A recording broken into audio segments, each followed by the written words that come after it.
Halo guys, bersama saya lagi dalam Alright Nopo Channel. So, satu lagi laporan polis ya kerana Abakau membongkarkan kebodohan diri dan kebidapannya terhadap kuasa istana yang di Pertuan Agong dan sebagainya. Ya, sehingga begitu terdesak mereka sahabat semua membuat kenyataan-kenyataan yang biadab, menghasut dan juga seakan-akan mempertikaikan kuasa yang di Pertuan Agong, khususnya dalam penubuhan kerajaan perpaduan dan juga pelantikan Perdana Menteri kita. Ya, ada lagi individu yang masih meroyan, kononnya dia yang layak dijadi ataupun dilantik sebagai Perdana Menteri, tetapi beliau mempersoalkan kenapa dia tidak dipanggil ke istana untuk mengangkat sumpah dan sebagainya. Inilah bongkar kebodohan diri sendiri sahabat-sahabat semua. Nampak sangat masih meroyan, nampak sangat masih tidak boleh menerima kenyataan ya bahwa mereka bukan dia tidak dapat menjadi Perdana Menteri dan sebagainya. Jadi hari ini seorang ahli parlimen YB Jelutung ataupun YB Raya buat laporan polis isu Muhyiddin dakwa tak dilantik jadi Perdana Menteri meskipun cukup sokongan ataupun cukup SD. Itu antara tuduhan ataupun kenyataan yang dibuat oleh Abakau ini ketika berceramah dalam pilihan raya kecil di Dun Negeri baru-baru ini. Jadi mari kita lihat kenyataan raya ini sahabat-sahabat semua. Ahli Parlimen Jelutung Raya membuat laporan polis terhadap bekas Perdana Menteri Muhyiddin Yassin berhubung dakwaannya bahwa dia tidak dilantik menjadi Perdana Menteri meski sokongan ahli parlimen yang cukup untuk membentuk kerajaan selepas pilihan raya umum yang ke-15. Jadi ini berlaku selepas video TikTok tular yang menunjukkan Muhyiddin seolah-olah mempersoalkan keputusan yang di Pertuan Agong sebelum ini untuk melantik Presiden PKR Anwar Ibrahim sebagai Perdana Menteri selepas PRU yang ke-15.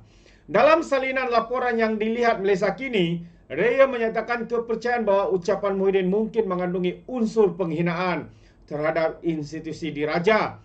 Pada 16 Ogos semasa saya berada di pejabat saya di Jalan Zainal Abidin Pulau Pinang, saya telah menonton satu klip TikTok di mana dalam TikTok tersebut Muhyiddin, yaitu bekas Perdana Menteri dan juga Presiden bersatu, telah membuat satu ucapan yang saya percaya telah dibuat dalam satu sesi ceramah kempen pilihan raya di Dun Negeri, Kelantan.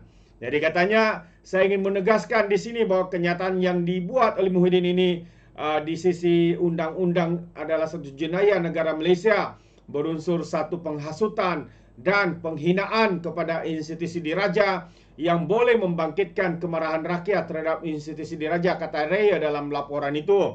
Dia juga mendakwa dalam laporan yang difailkan di Balai Polis Timur Laut, Jos Town, bahwa kata-kata Muhyiddin adalah satu penghinaan terhadap pribadi Sultan Pahang, Sultan Abdullah Sultan Ahmad Shah yang sedang berkhidmat sebagai Yang di Pertuan Agong ketika PRU yang ke-15.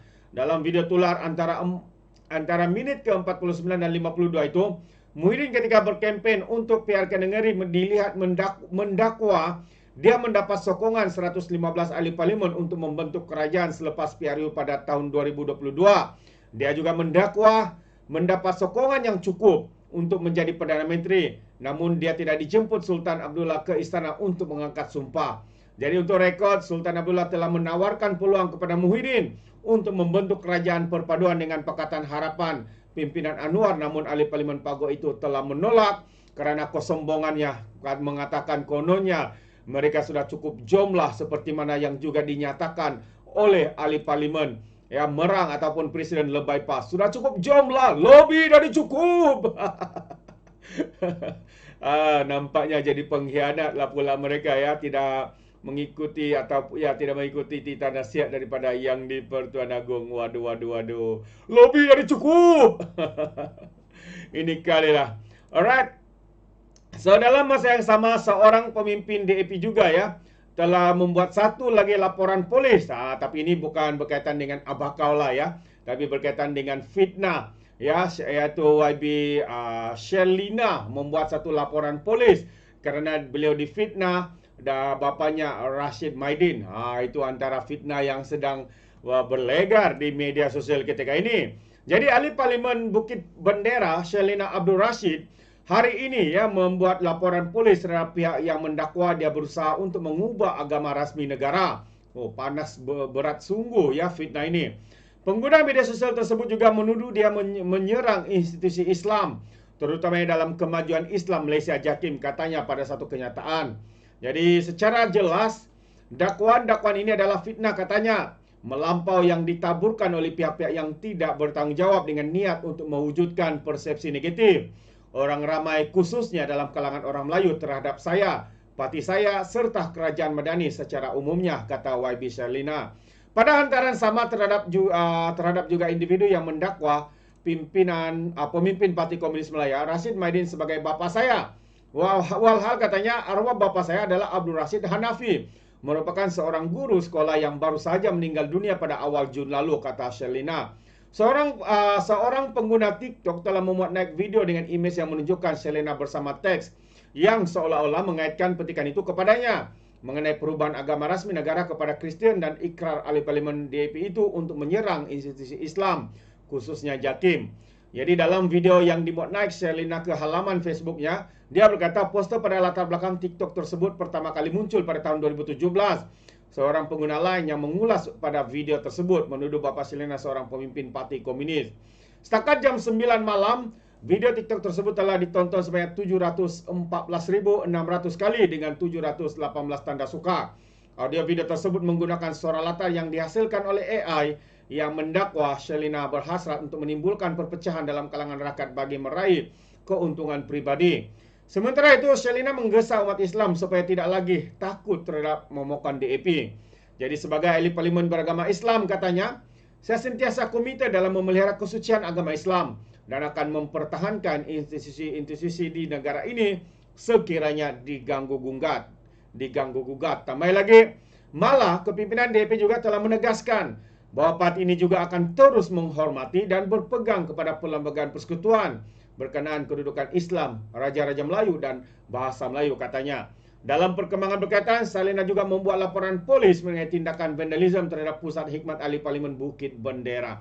Inilah sahabat semua, ya, kerakusan dan juga ajaran-ajaran sesat, ya, sehingga menimbulkan ya fitnah itu seperti makanan harian mereka. Jika tidak menfitnah, seolah-olah pada pandangan saya mereka ini tidak boleh hidup seharian. Ya, apa yang mereka buat? Menghasut, menfitnah, menyebarkan berita palsu. Betapa memalukan ya ajaran-ajaran seperti ini. Ajaran ekstrim-ekstrim yang mereka dapat daripada pemimpin-pemimpin mereka. Saya tidak tahu siapa pemimpin itu. Mungkin Anda sahabat semua tahu siapakah pemimpin itu. Mungkin Anda boleh berikan nama ataupun nama panggilan mereka ya. Ya, jadi inilah hasilnya. Ya, apabila sebuah parti yang ekstrim, sebuah parti yang menunggang isu-isu bangsa dan agama, akhirnya perkara-perkara seperti ini berlaku. Ya, sangat-sangat memalukan sahabat semua. Ini pandangan saya. Bagaimana dengan Anda? Adakah Anda setuju atau tidak? Anda boleh berikan di dalam ruangan komen. Jadi terima kasih. Izinkan saya untuk mengundurkan diri dan seperti biasa peribahasa mengatakan tapapun kangkap dua ton keinginan. Dalam bahasa Melayunya tepuk dada tanya selera. Sekian saja daripada Alright Nampak Channel. Sampai kita berjumpa lagi. Bye-bye.